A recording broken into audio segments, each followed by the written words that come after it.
In this world, there is real evil. In the darkest shadows and in the most ordinary places. These are the true stories of the innocent and the unimaginable. For Romy Holguin, this is the beginning of a trial of sanity. A dark entity attacks her in her own home. With the help of paranormal investigators, she discovers a gateway inside her house and another one inside her mind.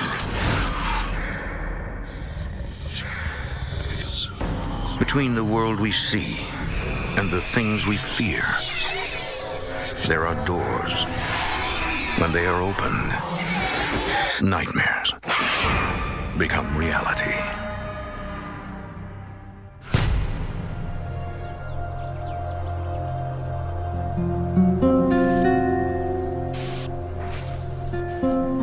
Nearly a century before Tucson, Arizona became part of the United States, Spanish missionaries came looking for souls to convert. Today, their influences are still felt here. Proof that the past is never completely dead and buried.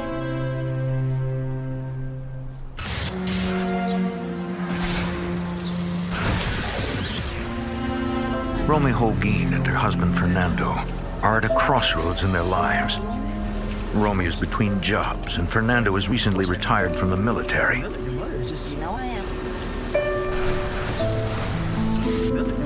They have 4 children and are staying at Romy's mother's house while they search for a new home. One day, they decide to explore a new neighborhood. Romy senses that she is being pulled towards something. I noticed this house that had like overgrown weeds, that was very run down. I said, I want to look at that house.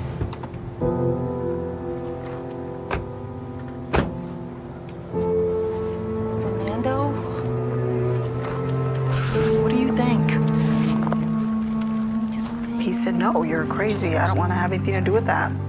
Honey, we'll fix that. I don't see why anybody else would want a house the way it was when we first, saw it. Honey, look beyond what you see now. But I want this house. What's so special about this house? For whatever reason, I was just drawn to it. That night, Romy begins making calls to locate the owner. For some reason, she is obsessed with the prospect of buying the abandoned house.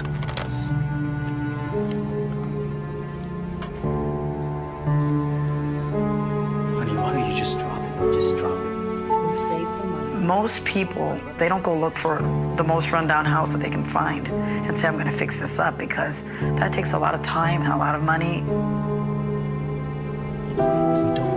I had young children, and I wanted to move out of my mother's house as soon as possible.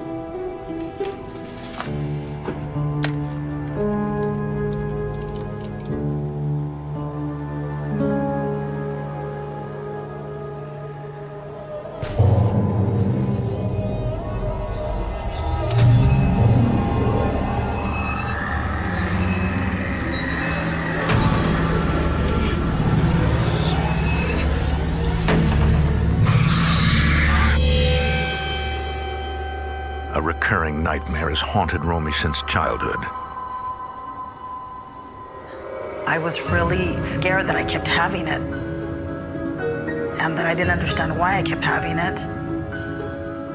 I thought it was kind of trying to give me a message, and if I didn't understand, that I was going to keep having it.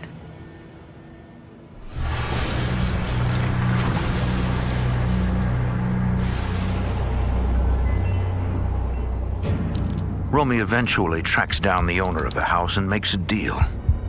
Honey, we can get the house. I've gone over my bills. You really want this? Yes. My brother's ready to start the Her construction. brother was a carpenter, so he said, yeah, it's a doable thing. So that's what made us, decide to go ahead and get it. Okay. After months of renovations, the Holguin family moves into their new home.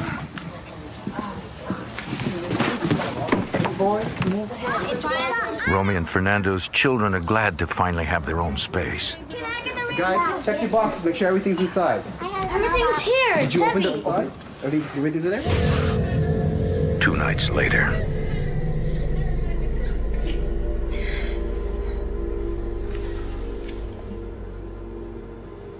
I could sense that someone was there.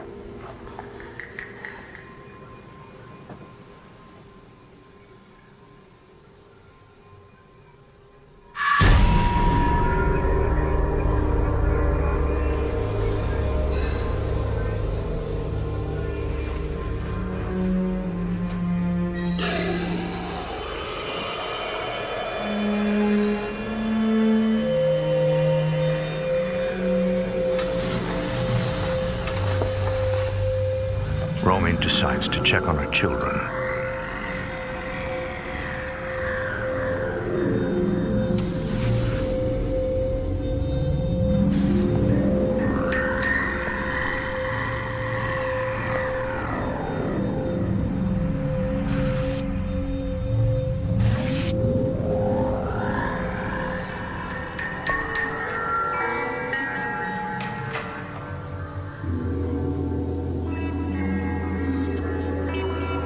They were sleeping. They were sound asleep.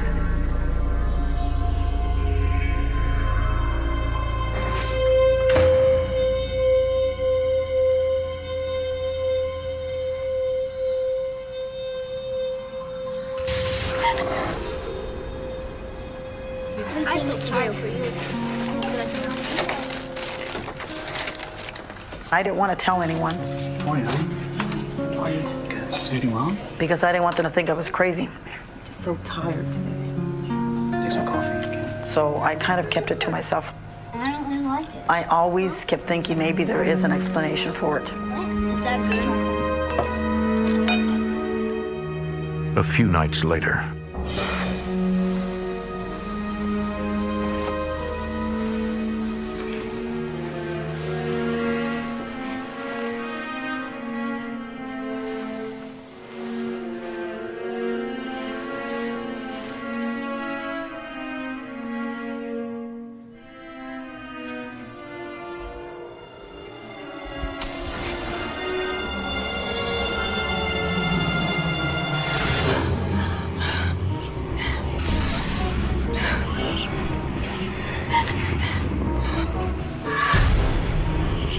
I was paralyzed.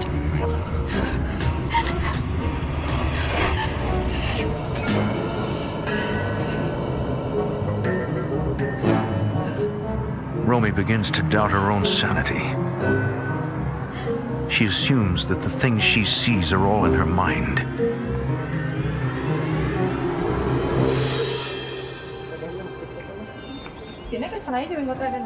One day, Romy and her sister bring food to an elderly shut-in. Bien. ¿Y qué está su sopa? Oh, muchas gracias. Thank you so much. Oh, thank you. Gracias. Hola.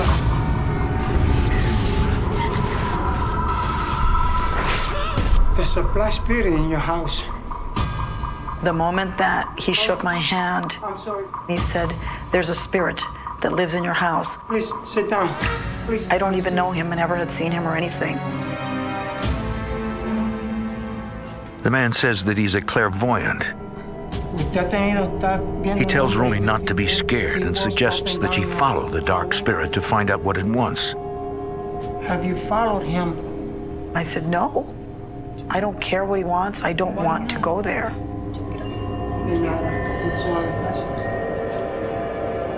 Be careful. There's a gateway at your house. All the bad spirits might come through it. So please be careful. Romy hopes that if she ignores the spirit,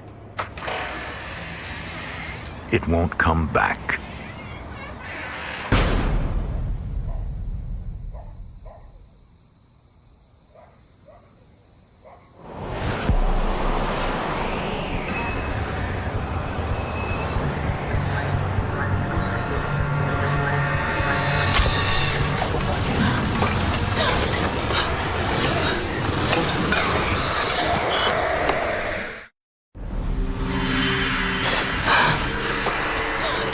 Something supernatural attacks Romy Holguin in her own bedroom. Fernando, wake up! Fernando, wake up! I was just so scared. I felt as if though dead people were trying to contact me. I had an uncle that would always say, you should never fear the dead. It's the live ones that'll, hurt you. But I beg to differ. Fernando tries to be supportive, but he is unsure what to believe. It was kind of hard because there was really nothing I could do other than just listen to her and try to comfort her.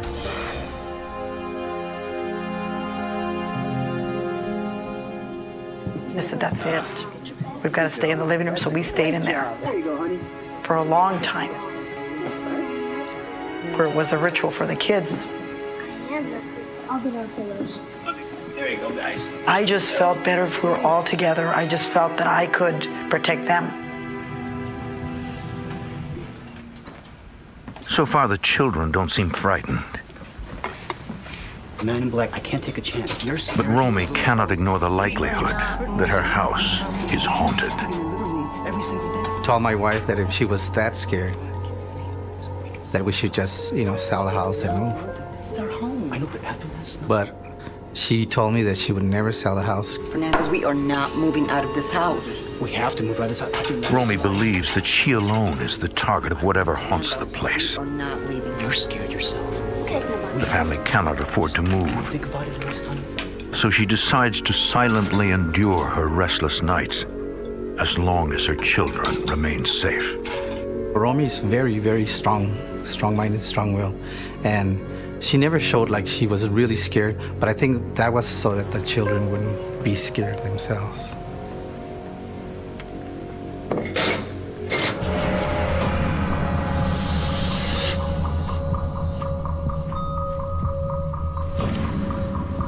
Soon after, Romy feels something tugging on her as she sleeps.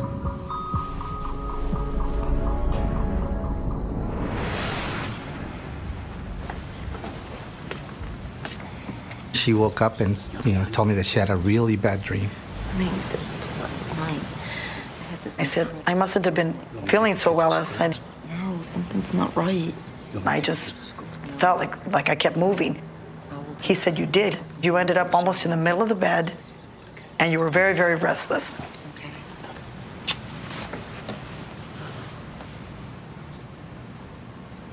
I was on my way to work, so, I left it at that.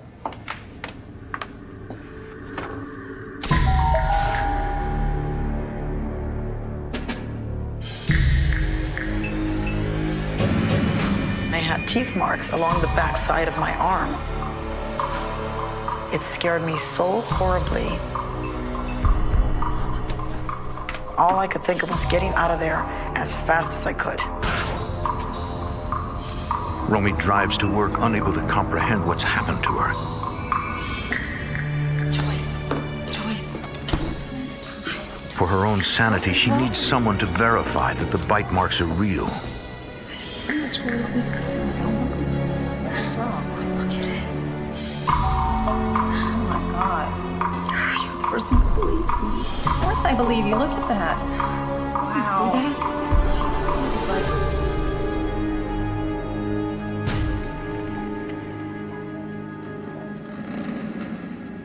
Just show me. Later that night, Romy shows the marks to her husband. Fernando, look at this. The bite mark was really big. Something attacked me in the middle of the night. You could still see him, and that was maybe about 8-9 hours later. We're leaving this house.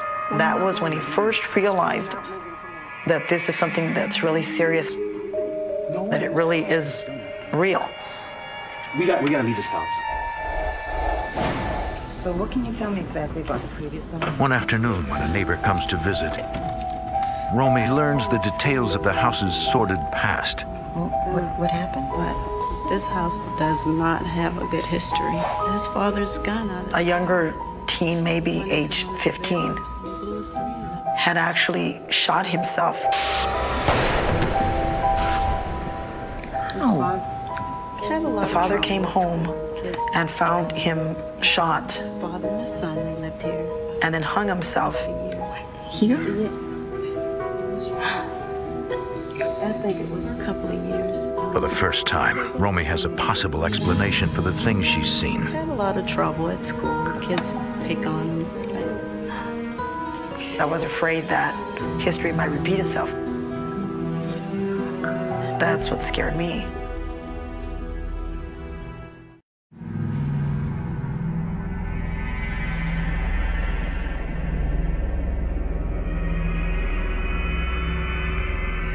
Romy experiences nothing unusual for several months.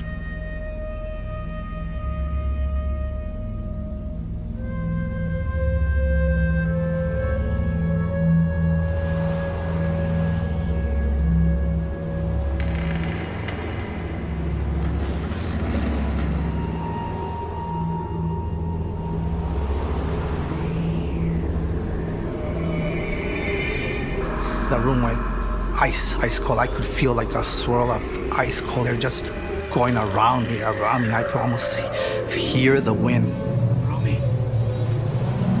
Romy. Romy.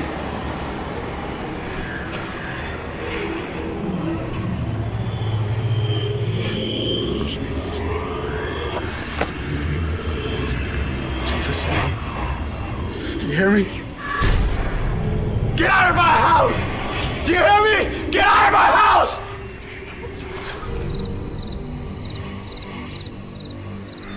Finally, Romy and Fernando decide to ask for help. They ask Kenneth Moreland, the deacon from their local congregation, to bless the house. You have a lovely home here. In the blessing of the home, we're actually asking God to be present in that home and to make that home a sacred space. What we'll do is say some prayers The together. couple explains that the house has a troubling history. Previous owners that lived in this house. They fear that something evil is haunting them. The Catholic Church's position on things like this is that we know that evil exists in the world. We don't, as humans, totally understand the realm of that spiritual life, whatever it is that's out there. Pray in Jesus' name. Amen.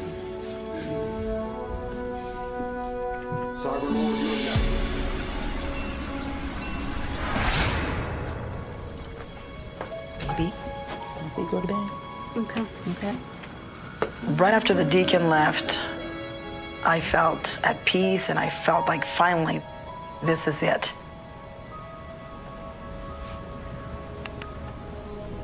It was just starting to get dark.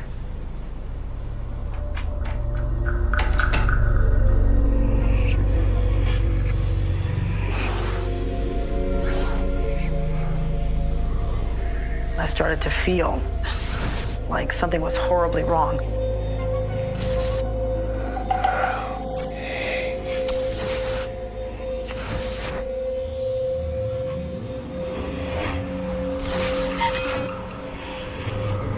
I don't know if whatever the deacon did just made them stronger at that moment. Who knows? It was so frightening.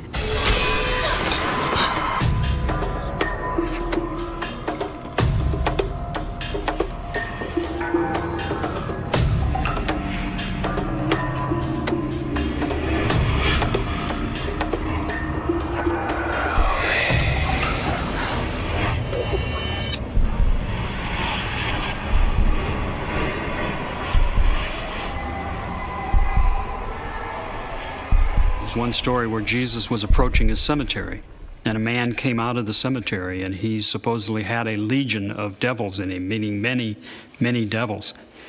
And they begged Jesus to leave and to leave them alone. And I feel that's exactly what was happening in Romy's situation. We had taken goodness into Romy's home and asked for the presence of God to be there. And whatever that presence was that was there, didn't like that.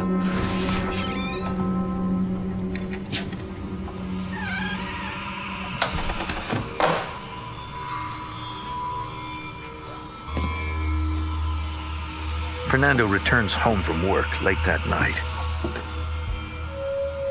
and finds that Romy has returned to sleeping in the living room.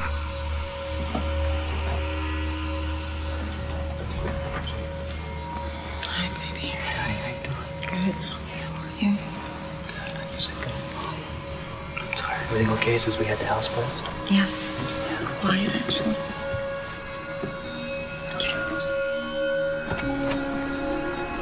Years pass. Romy's children grow up, and Romy herself becomes a grandmother. Her frightening encounters have become less frequent. She and Fernando remain in the house. Alec, here's your lunch, baby. She takes care of her grandson Alec while his mother Veronica is at work. Michael don't want me to eat this. Alec begins speaking to an imaginary friend in Romy's house. Alec, honey, who's Michael? Is it a boy with you? He calls his friend Michael and claims that Michael sometimes tells him what to do. I kept thinking that maybe he was just making it up. Michael want me to go upstairs.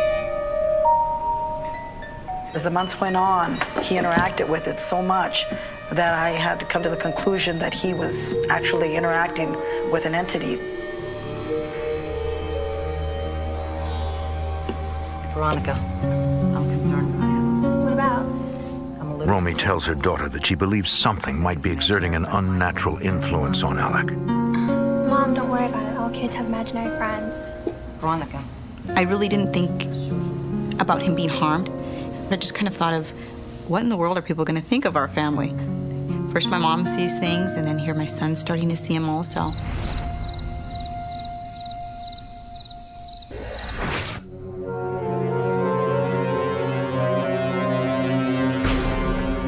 Veronica takes her son home and learns that he is frightened of his new friend.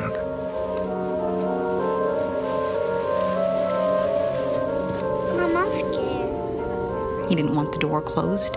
He didn't want to be in any room alone. There's nothing to be afraid of. Just turn the light on.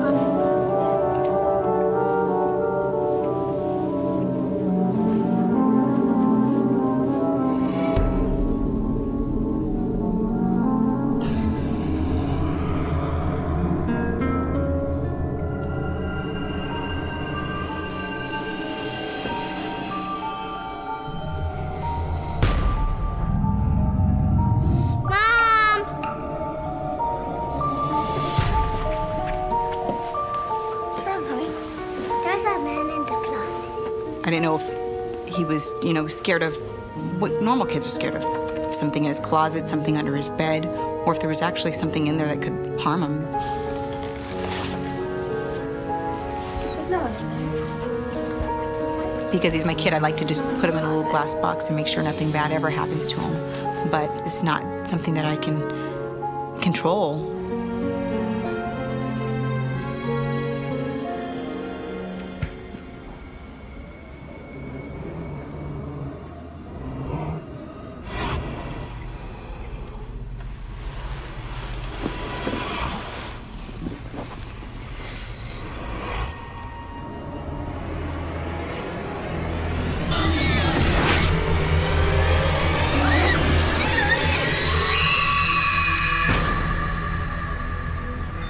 A week later, Alec again visits his grandparents. We're doing a remodeling, and we were upstairs. I was with my grandson, and we were coming back down the stairs. All of a sudden, he just went tumbling.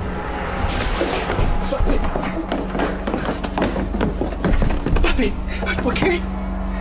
And then he just turned back and looked at me and said, "Tata, why did you push me?" And I said, "No, I didn't push you." Stairs, are you okay? He said, well, we were coming down the stairs, You feel okay? and all of a sudden, Alec's shoulder went forward, like he had been literally pushed from his back. Alec escapes with only minor bruises. But it's clear to Romy, the dark spirit is back.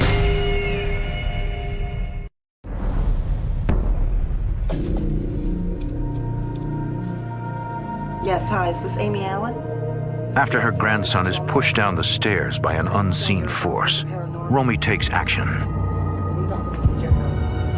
I could handle myself being attacked, but now my grandkids were involved. Romy contacts a professional paranormal investigator who she heard on a local radio program. Investigator Amy Allen visits Romy's house. Her case was very intriguing. It was kind of a state of emergency because people were getting hurt. The first thing Amy notices are nearby radio and TV towers, which emit high levels of electromagnetic energy.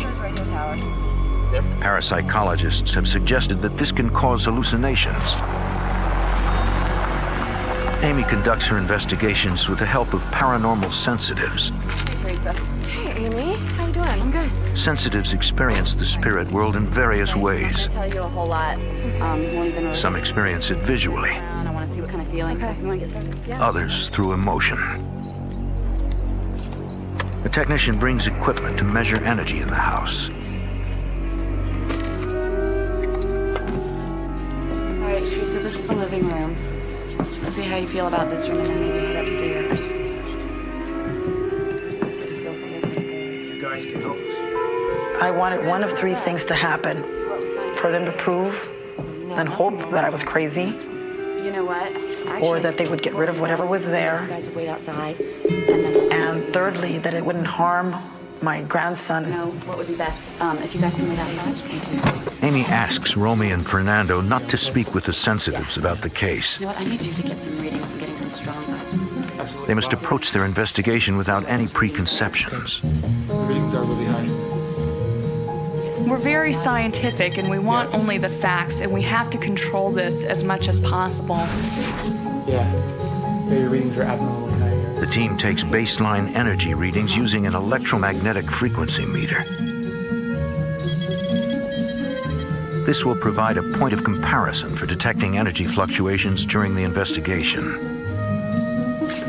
Teresa has the ability to sense the presence of spirits and their emotions.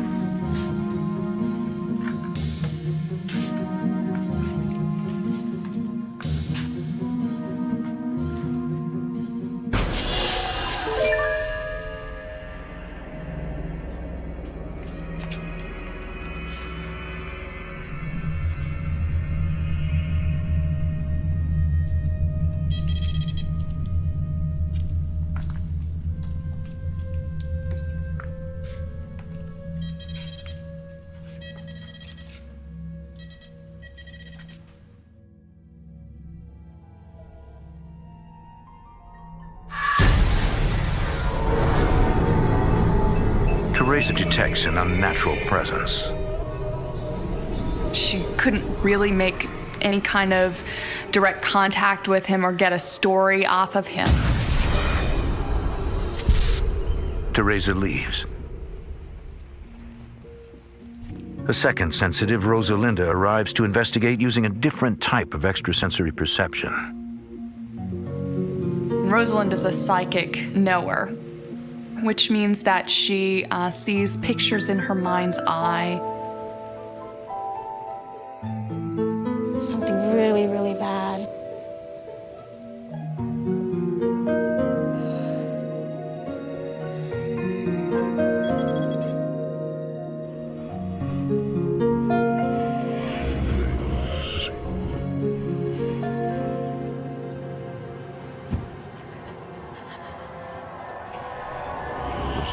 She'll actually see like movies playing in her mind.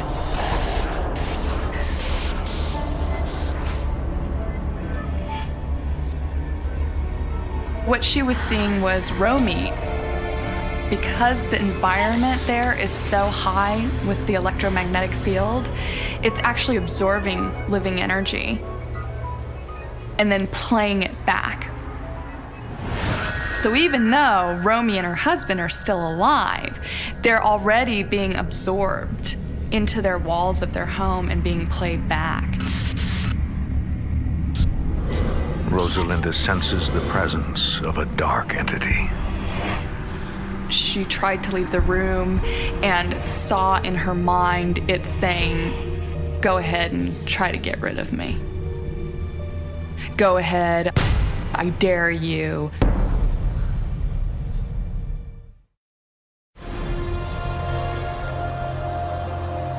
The next morning, the sensitives share their experiences with Romy, Fernando, and paranormal investigator Amy Allen.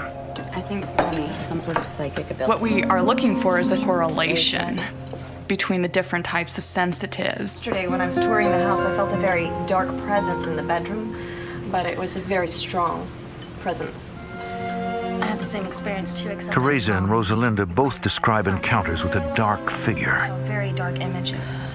Romy confesses that she has been seeing the same thing for years. When Amy hears this, she theorizes that Romy herself is sensitive to the spirit world. She said to me, "I don't know how you live here." She explained that there was portals in the house, 2 of them to be exact, that were like a doorway to the other side. Spirits that you're hearing are coming and entering through those portals.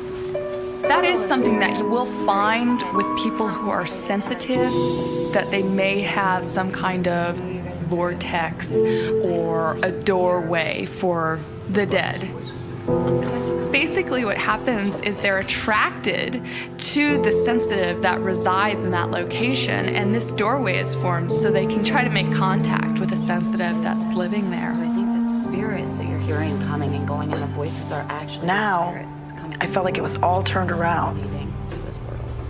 Not only did I have problems with my grandbaby dealing with this and myself dealing with this and the house being haunted, now I had one extra thing to deal with. We just need to really go over our data some more. Your own personal strength, can we get rid of all these spirits and ghosts in here, okay? So I'm gonna show you how to Rosalinda burn shows sage. Romy how to perform a ritual Break off some cleansing of the sage house. and put it in this dish. You're gonna burn it and just wait. She burns sage and sprinkles holy water around windows and doorways. So Romy could also take on a sense of being proactive in a situation and taking care of what was going on and gaining some control herself.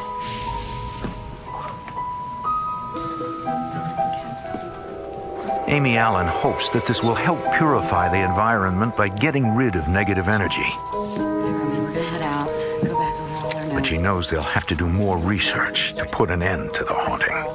Repeat what she's taught you with the sage. We don't say we have a definite conclusion. We can't do that until we've gone over all of the data.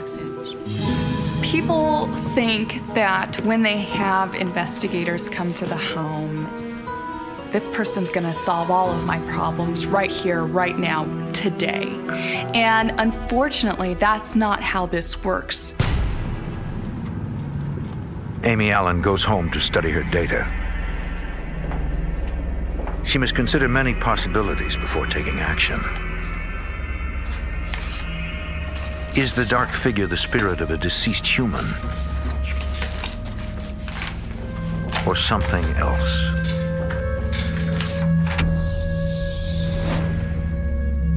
A few weeks after the initial visit, Amy Allen returns to Romy's house to perform her own meditative cleansing. She sets up in Romy's bedroom where the most violent events have taken place.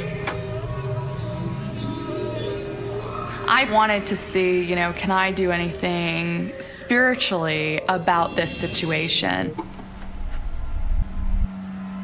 I'm a physical medium, which means that I make contact in a physical sense.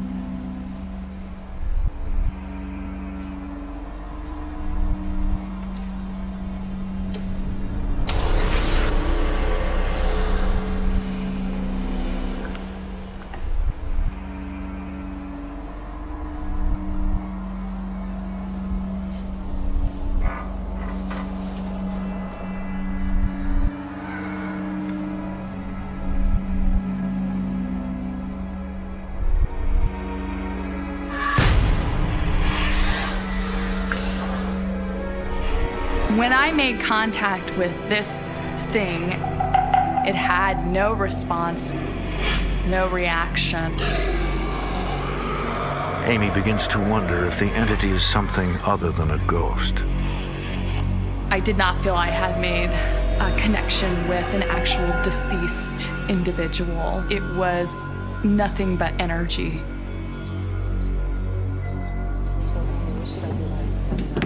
Okay, if you experience anything that causes you fear, I want you to repeat the blessings with the holy water and tell the spirit to leave. Okay, I'm serious.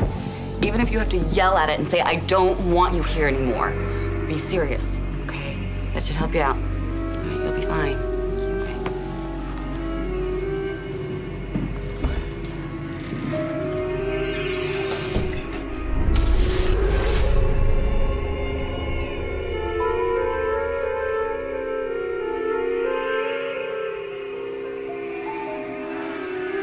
All of a sudden, I felt like really like I was gonna be sick.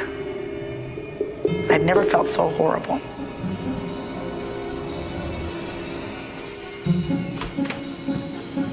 I said, that's it.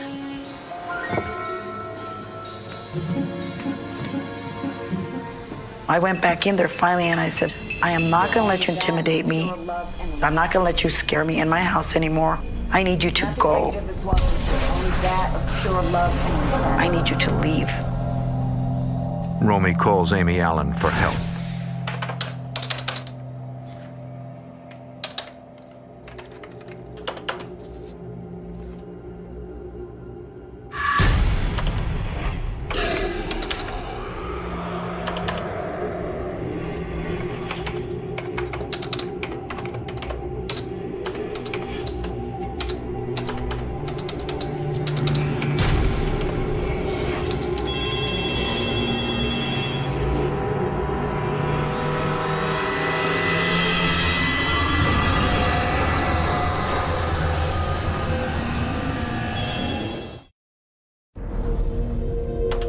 In the midst of a haunted house investigation, a dark entity appears in the home of paranormal investigator Amy Allen.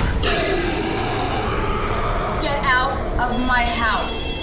She recognizes the entity as Romy's tormentor. Hello? Amy, it's Romy. It's back.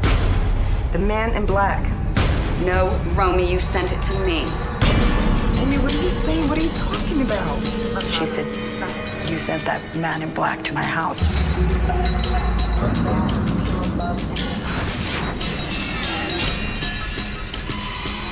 Amy suddenly realizes something quite extraordinary.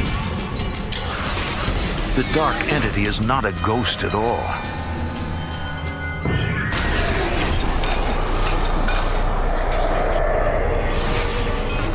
It's a poltergeist. Something Romy has unknowingly manifested herself.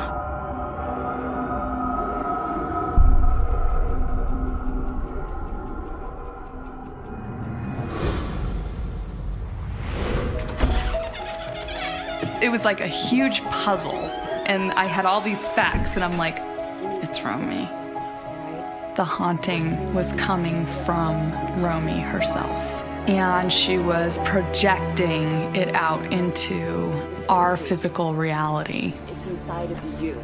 Amy concludes that Romy possesses psychokinetic or PK abilities. She's created a physical embodiment of her own anxieties. Anger, depression, anxiety, guilt, remorse. What that means is it's not a ghost living in the outside world.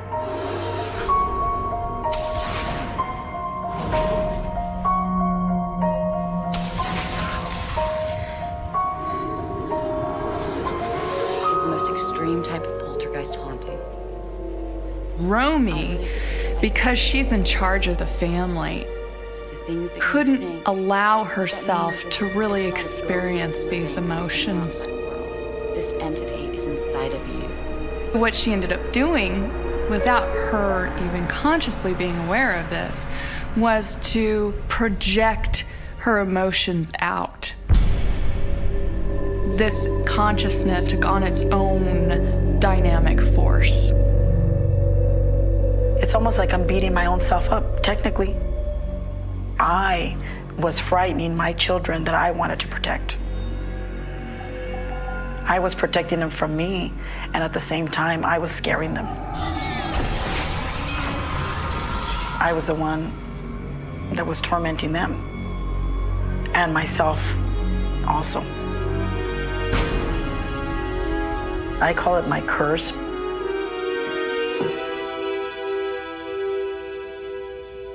Today, Romy and her family live in relative calm. But they still occasionally struggle with both the spirits that haunt their home and the poltergeist that torments Romy. I would like to control this in a way where I could do good and not evil. But it seems kind of hard for me to do that if, in fact, I have the ability to torture even my own self.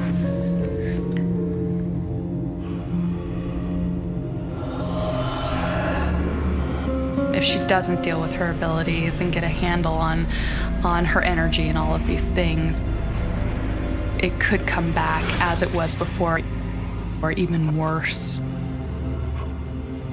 It really is a curse to me.